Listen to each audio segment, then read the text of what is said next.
Hey, Shalom and Mahomes. Going over Bereshit, chapter 47, verse 28, otherwise known as Genesis 47:28. And this is Torah portion is titled VAYECHI. VAYECHI, and that means he lived. Who lived? Well, we'll find out. What I find interesting about this particular Torah portion, it's basically the story of the end of the life of Yaakov, or Jacob, and his blessing of his children, and his blessing of Moshiach ben Yosef, Messiah, son of Joseph. Joseph, who was the Messiah, technically, to the Israelites in this season of their history. He's a type and an image of the future coming Messiah, Yeshua, in that he was the suffering servant. He sacrificed his life, laid himself down for his brothers so that they might be saved, and so that the whole world might be saved. Sound familiar? Yeah, that's Messiah, son of Joseph. That's Yeshua, the first time he came. So I think it's fascinating if we look at this scripture. Joseph has the total appearance of an Egyptian, and so do his sons, Ephraim and Manasseh, and Ephraim and Manasseh. And they look so much like Egyptians that Jacob, when he came to lay hands on them and bless them and pray over them, literally didn't recognize them. He said, "Who are these boys that you brought to me?" He said, "They are my sons, Manasseh and Ephraim," Manasseh and Ephraim.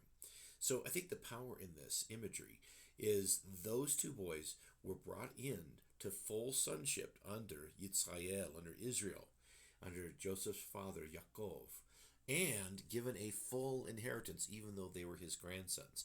And then Jacob pulls a fast one, which is had done in, 4 generations, where he reverses the blessing on the two boys. Ephraim, which means fruitful, abundantly fruitful, was blessed greater than Manasseh, which means I've forgotten my pain and sorrow.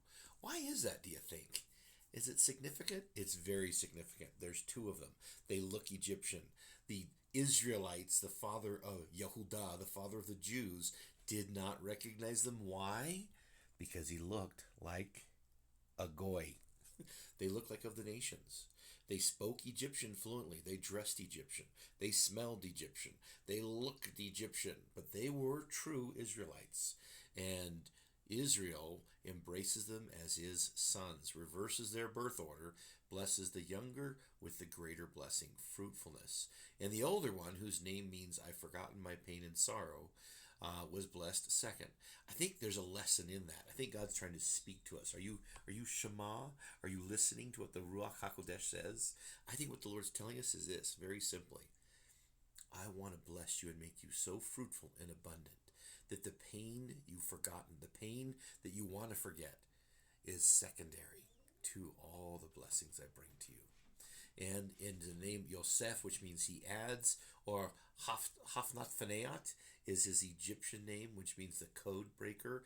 The code breaker has added to the nation of Israel two boys who looked like the nations, but who had the heart of a Jew. They walked like Egyptians, but they had the heart of a true Israelite.